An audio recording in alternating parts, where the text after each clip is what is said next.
तिनं परिस्थिती पाहिली, त्या सासूबाईनं, त्या सासरे बाबानं परिस्थिती पाहिली. एक टायमाची भाकरी कमी खाल्ली, पोटाला कसा आवळला, आणि वाटेल ते काबाड कष्ट करून भुरकीवर पाणी टाकून शिळ्या तुकड्यासोबत ती भुरकी खाल्ली, ती चटणी खाल्ली. म्हणून प्रॉपर्टी शाबित आहे. त्या सासू सासऱ्याचा माल दास व्हायचं जरा लक्षात ठेव. वाटत नाही ती दास. ती सून असेल ते पोराला सुद्धा वाटते बापान पटकन आपल्या हातात कारभार द्यावा. तुला काय कळतं कंटुल्या? हा, जीनची पॅन्ट, कटचं शर्ट, भिताडासारखा मोबाईल, बाप रात्रंदिवस फाटकी बनेल घालून लोकांच्या शेतात काम करतो. घुबडा, तुला लाज वाटायला पाहिजे 90 रुपयाचा 90,000चा मोबाईल वापरायला. तू जगण्याच्या लायकीचा नाहीस नालायका. विठाला विठाला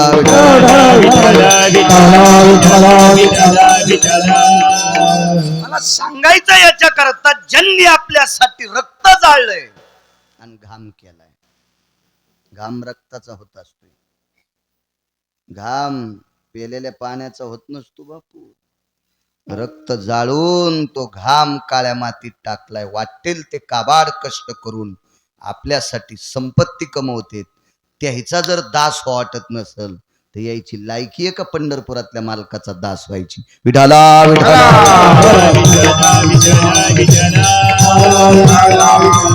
कोणालाही वाटतंय मालक हो, कोणालाही वाटतं, अक्कल नसणाऱ्याला पण वाटतंय मालक हो, दास नाही वाटत.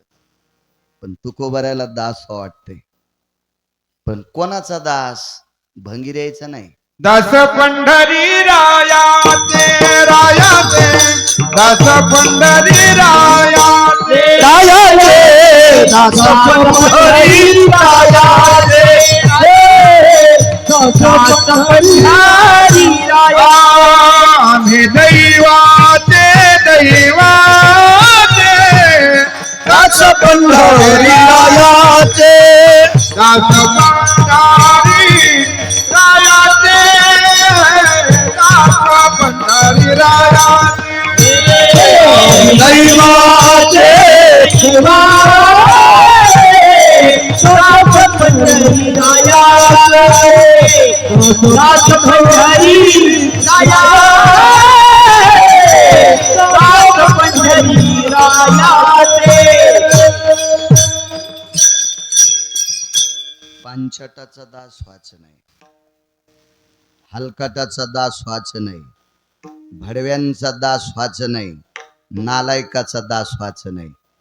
यांचा दास झाल्यावर आपल्याला कोण्या नरकात टाकावं ते यमाला सुद्धा कळणार नाही. दर्जेदार माणसाचा दास झालं पाहिजे. देशोदेशी धाक जयाच्या उत्तरे, जयाचे उतरे परिभारी, जयाचे उतरे परिभारी.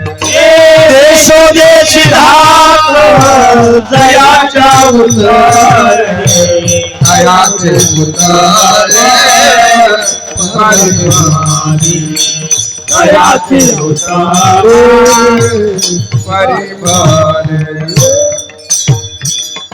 देशोदेशी धाक जयाच्या उत्तरे, तयाचे कुतरी परिभली.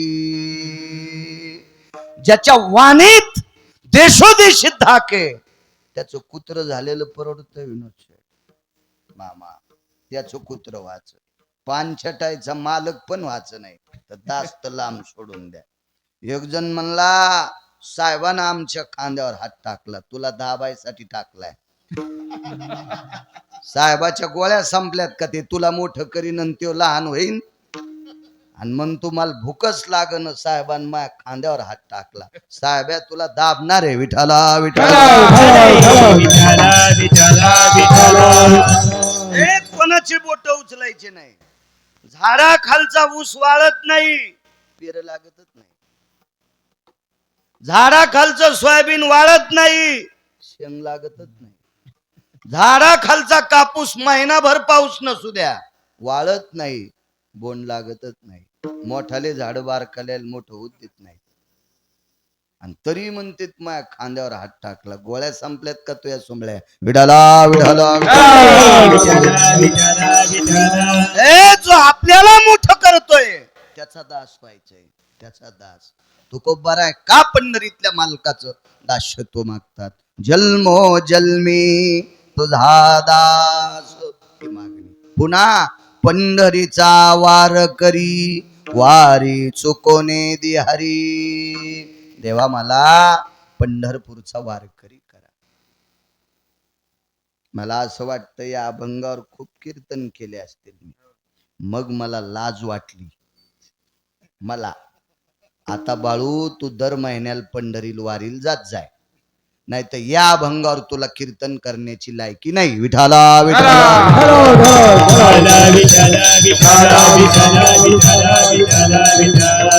जन्मो जन्मी तुझा दास पंढरीचा वार करी असा वार करी वारी चुकोने दे हरी. नाही तर तिकडं वारी सुरू आणि इकडे एक म्हातारी मेल्यावर तिचा 13वाच कीर्तन करायला.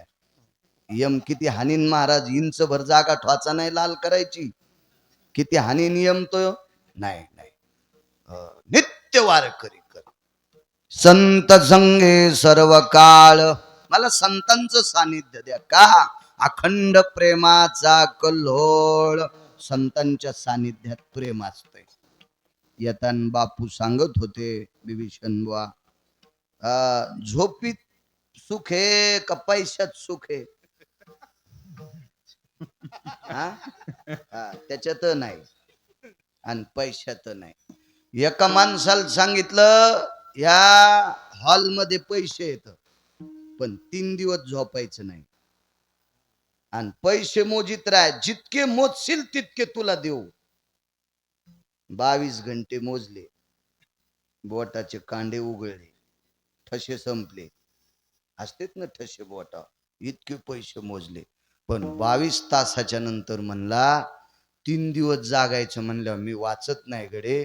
पैसे का अंगाव घेऊन फुकून घ्यायचं का, मला झोपायचं.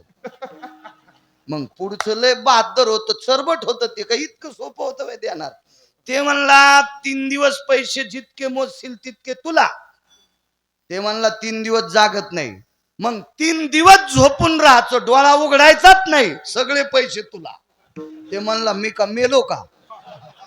3 दिवस झोपायला मी मेलो म्हणजे झोपीत सुख नाही आणि पैशातही सुख नाही. सुख फक्त पंढरपुरातल्या मालकाजवळ आहे. सुख रुपाई से कोण तुझे सांगा, सुख रुपाई से कोण तुझे सांगा.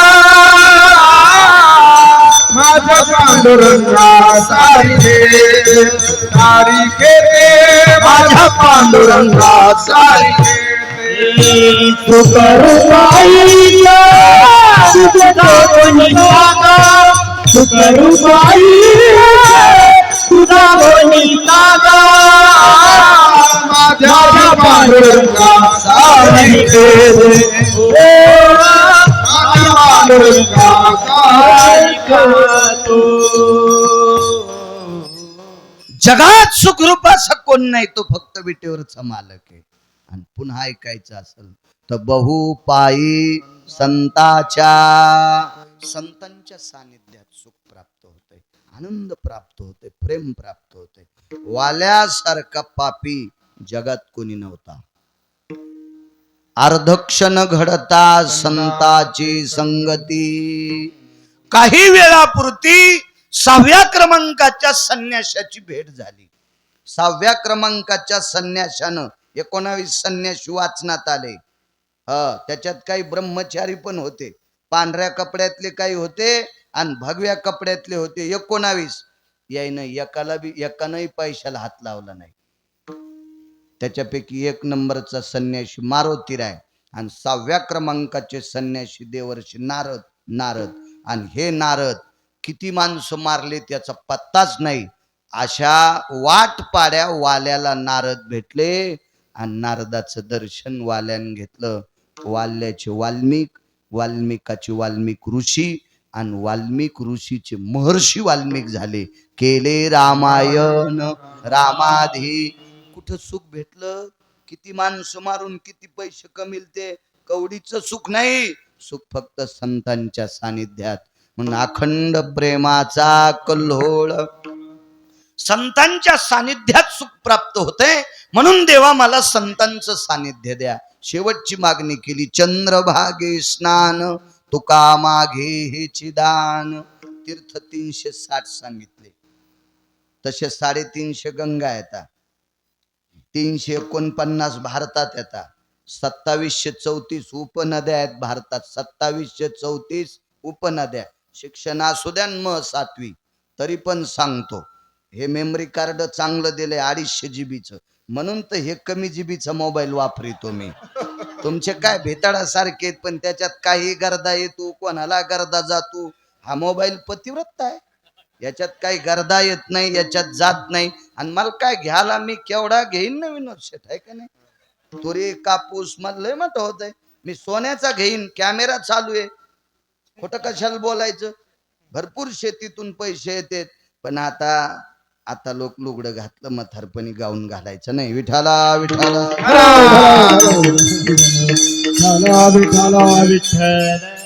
हो. 2734 उपनद्या आणि 349 मुख्य तीर्थ. एकच तीर्थ बाहेर गेलं नेपाळमध्ये, गंडकी नावाची गंगा. तिथे भगवान पांडुरंग परमात्माला पाषाणहून पडावं लागलं. हे 349 तीर्थ रोज दुपारी पंढरपूरला येतात. शंकर सांगे ऋषी जवळी सकल तीर्थे माध्यान काळी येती पुंडलिका जवळी करीती आंघोळी वंदिती चरण. 349 तीर्थ तुमच्या माझ्यासारख्या पापेने आंघोळ केले होते मळून जाते, आणि मळालेले तीर्थ शुद्ध होण्यासाठी चंद्रभागेत जाते. म्हणून चंद्रभागे स्नान. म्हणून देहूतले मालक म्हणतात, भगवान मला चंद्रभागेचं स्नान देऊन टाका. हा साधा सोपा सरळ अभंगाचा अर्थ. झालं कीर्तन. विठाला विठाला मोठ्या श्रद्धेने, मोठ्या अट्टाहासाने, मोठ्या असीम प्रयत्नाने चालत असलेली ही जुनाट परंपरा.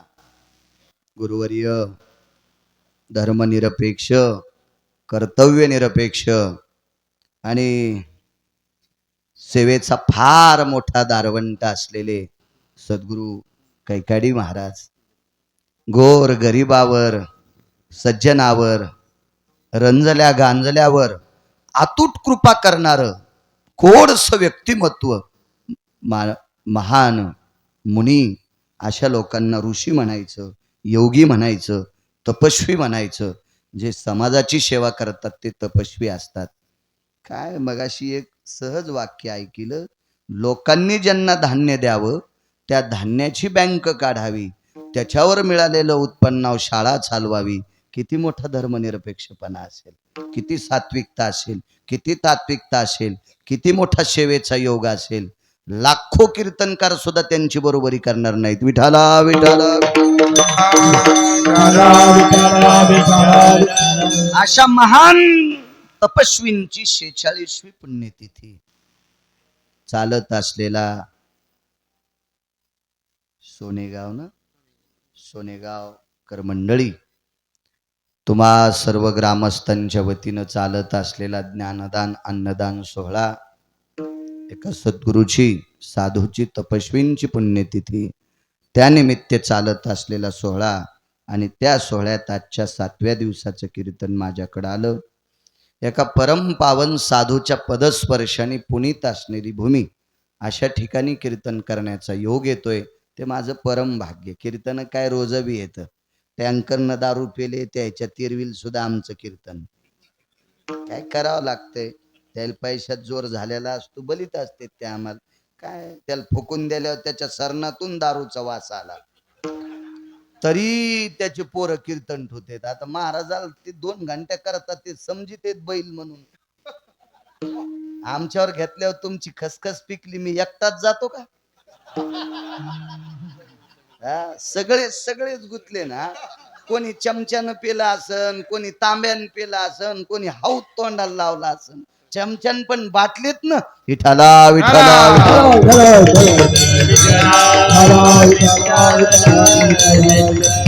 पण ज्या साधूने साधना केली समाजाची सेवा केली फार मोठा सेवेचा उत्तुंग वारसा ज्यांच्या जीवनात हे पंढरपुरातल्या मालकाच्या अंतःकरणातली लोक असतात.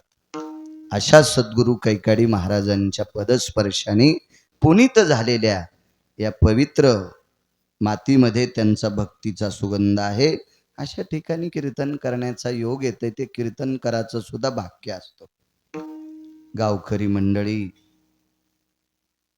परमपावन साधूच्या अधिष्ठानाने पुनीत असणारा पावन सीतारामगड, तिथं तुम्ही